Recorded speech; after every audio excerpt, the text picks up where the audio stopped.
गया, अपना कह दिया।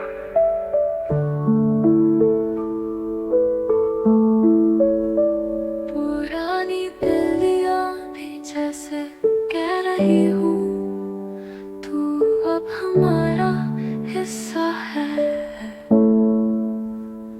आज वो पहली बार सुकून से सोया, क्योंकि उसका घर मैं मिल गया।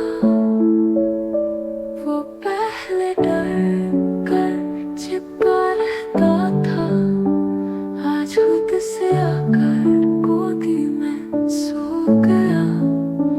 नए हाथों का प्यार, नई आँखों का यकीन, जैसे उसने दिल में कह दिया हो, अब सब ठीक है, अब मैं अकेला नहीं।